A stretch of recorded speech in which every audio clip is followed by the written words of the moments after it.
नमस्कार, मैं हूं मानस पांडे। और अगर आप किसी भी एग्ज़ाम की तैयारी कर रहे हैं सिवाय एक एग्ज़ाम के, संघ लोक सेवा आयोग की यानी यूपीएससी की सिविल सर्विसेज परीक्षा को छोड़ दीजिए।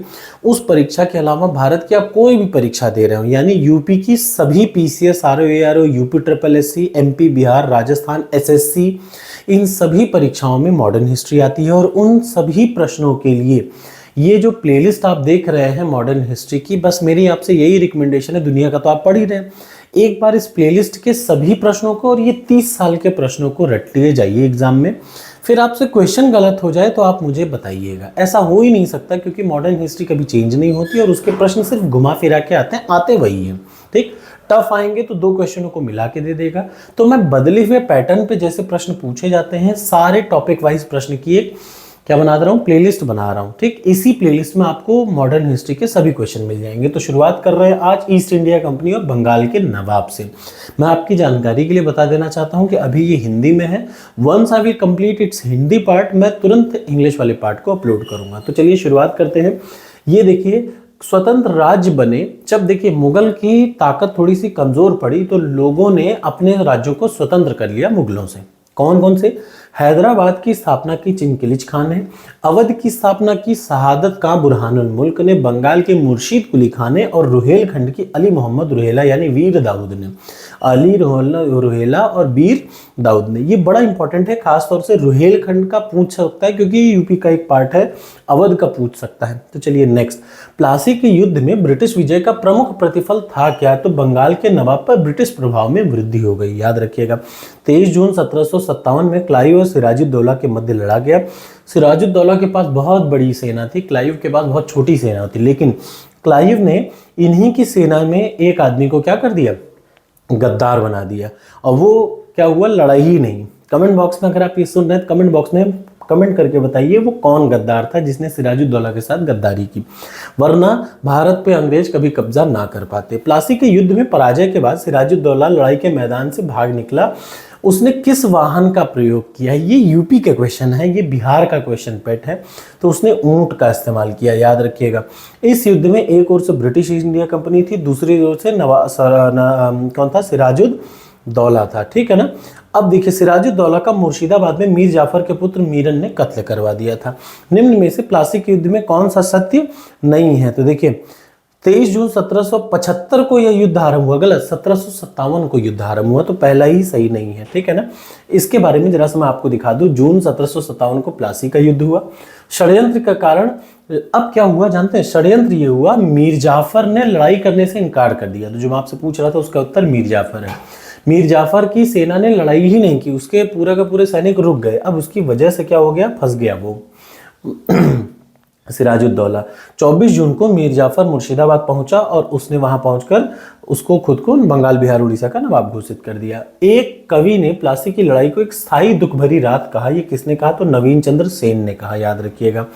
ठीक, अगला, बक्सर की लड़ाई में अंग्रेजों के खिलाफ किन भारतीय शासकों ने हिस्सा लिया? तो ये बहुत इंपॉर्टेंट क्वेश्चन है, ये आपको याद रखना चाहिए। शाह आलम, शुजाउद्दौला और मीर कासिम ने। ठीक, 22 अक्टूबर 1764 को बक्सर का युद्ध हुआ जिसमें मीर कासिम के संग कंपनी के सेनापति मुनरो हेक्टर मुनरो के बीच में युद्ध हुआ। कासिम के संग में कासिम के अलावा कौन कौन था? अवध के नवाब शुजाउद्दौला, मुगल शासक शाह आलम द्वितीय थे। मुनरो ने बहुत बुरी तरीके से इन लोगों को हरा दिया। और इसके बाद दो युद्ध ऐसे थे, एक प्लासी का और उसके बाद बक्सर का। बक्सर के युद्ध के बाद अंग्रेजों का पूर्णतः भारत पे क्या हो गया, कब्जा होने का रास्ता प्रशस्त हो गया।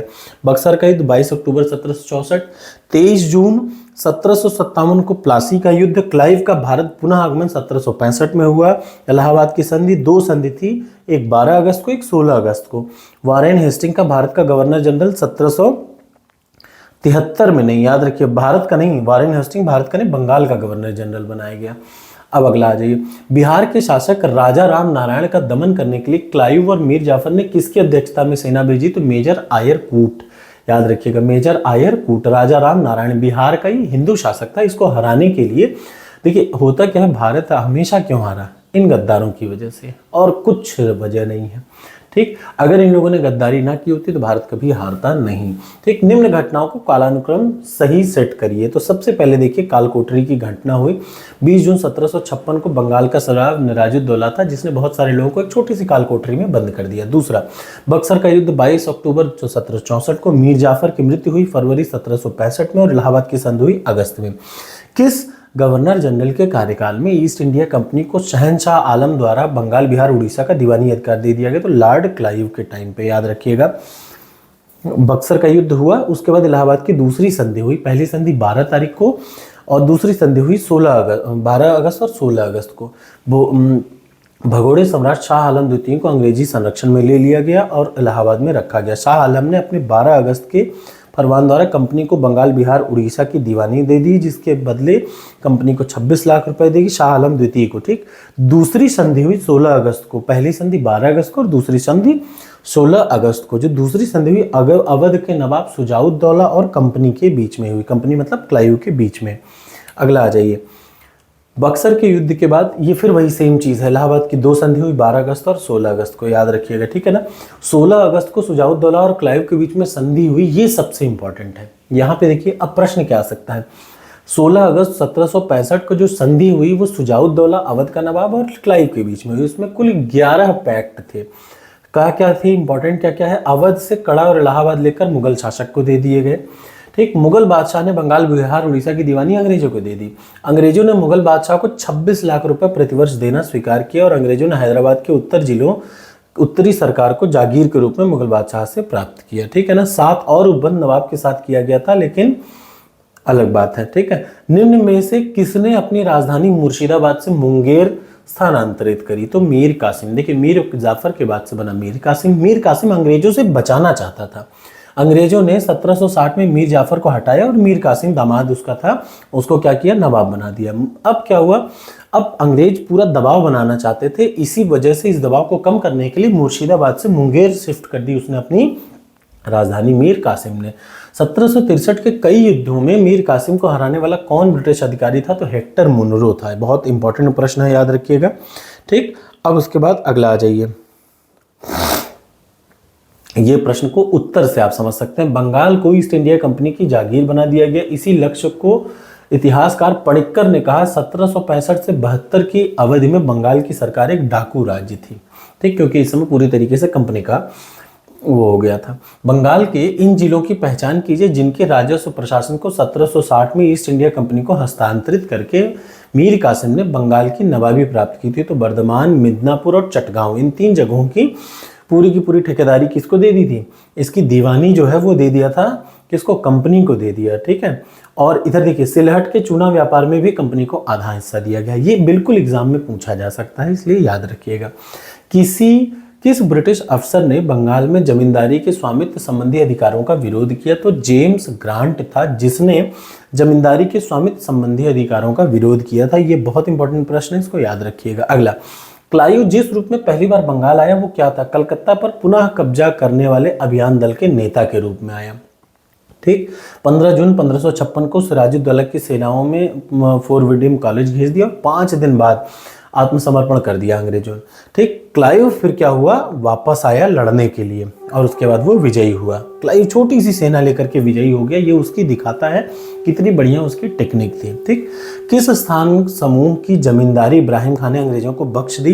तो सुनातनी, कलकत्ता और गोविंद नगर की। ठीक है।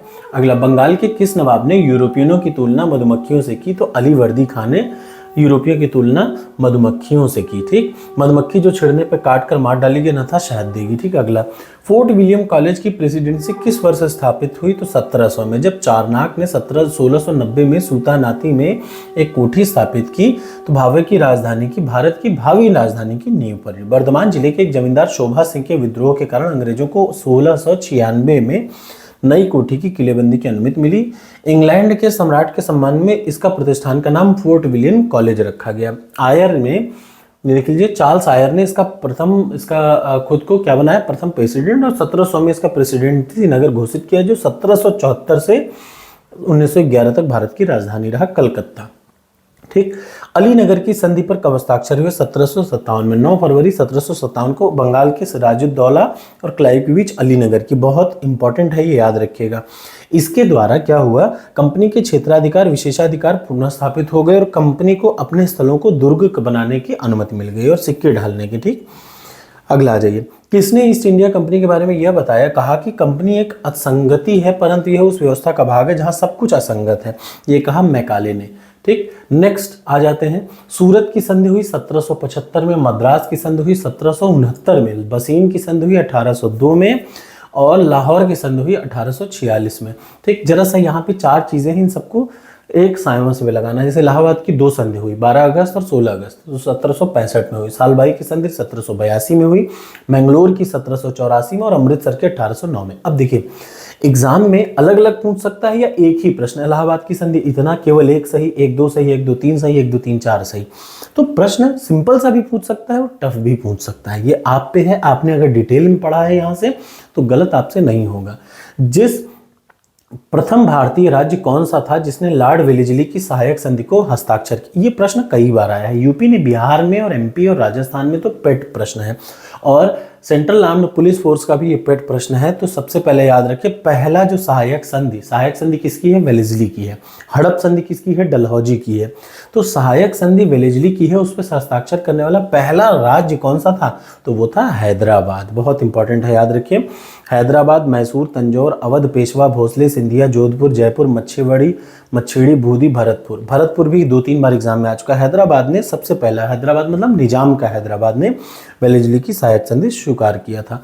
अवध का एकीकरण कब हुआ? तो 1877 में हुआ। ठीक, डलहौजी से पहले ही हड़प नीति को किस राज्य पर लागू कर दिया गया था? तो डलहौजी से पहले ही हड़प नीति को किस पे? इधर देख लीजिए, मांडवी, सूरत, कोलाबा और जालौर सूरत पर। ठीक, डलहौजी से पहले ही हड़प नीति को 1834 में कोर्ट ऑफ डायरेक्टर्स ने, ये देखिए ये भी प्रश्न कितना इंपॉर्टेंट है समझिए, ACF RFO का प्रश्न है कि डलहौजी ने हड़प नीति को लागू किया, लेकिन उसके पहले ही इन जगहों पर क्या हो गया, कोर्ट ऑफ डायरेक्टर्स ने विभिन्न राज्यों में लागू कर दिया था। सबसे पहले 1839 में मांडवी पर, 40 में कोलाबा पर, जालौर पर और 42 में सूरत पर हड़प नीति लगा दी गई थी। ठीक, अब देख लीजिए सिक्किम का भारत में विलय किसने किया? ये एक बहुत इंपॉर्टेंट प्रश्न है। तो लॉर्ड डलहौजी ने 1848 में जनरल बनकर भारत आया। अंग्रेजों द्वारा प्राप्त की सफलता, तो द्वितीय कौन सा है? आंग्ल सिख युद्ध में 1849 में जीता।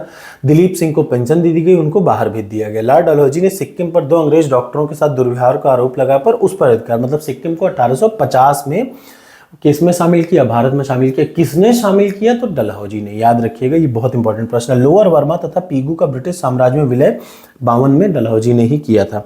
इलाहाबाद की संधि 1765 में हुई थी। एक्सेस लैस एपल की संधि 1748, पहले आंग्ल कर्नाटक युद्ध का रिजल्ट था ये। बुर्द नासे द्वारा मद्रास पर अधिकार 1746 में, और डुप्ले की जो हटाया गया, डुप्ले को 1754 में। ठीक, निम्न में से घटनाओं पर जरा सा चिंतन करिए कि देखिए सबसे पहले जो घटना घटी थी पंजाब का विलय। इधर देख लीजिए, सबसे पहले सिक्किम का विलय 1850 में हुआ। ठीक, इधर देखिए पंजाब का विलय सबसे पहले 1849 में हुआ, फिर सिक्किम का विलय 50 में हुआ, वर्मा का विलय 1852 में हुआ और झांसी का विलय 1853 में।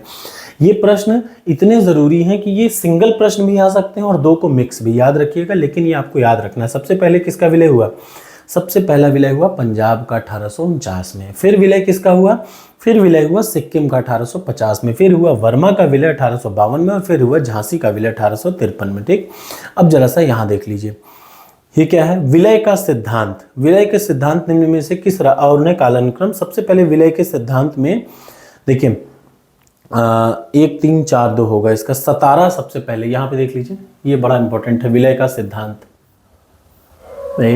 इससे उत्तर से देखिए, डलहौजी द्वारा विलय का सिद्धांत, वही जो हड़प नीति थी, सबसे पहले 17 को 1848 में। अच्छा देखिए, सहायक संधि के थ्रू हैदराबाद जुड़ा था, लेकिन हड़प नीति के तहत सबसे पहले 17, फिर जैतपुर, संभलपुर 49 में, बघाट 50 में, उदयपुर 52 में, झांसी 53 में, नागपुर 54 में। ये याद रखिएगा क्योंकि अक्सर पूछता है कि झांसी को किस नीति के तहत विलय किया गया, तो हड़प नीति के तहत। उदयपुर को हड़प नीति के तहत, लेकिन भरतपुर को किसके तहत? सहायक संधि के तहत। ये दोनों में अंतर आपको याद रखना है। जॉन शोर की नीति को किस नीति में माना जाता है? गैर। उसने कहा कि हम कुछ छेड़ेंगे ही नहीं।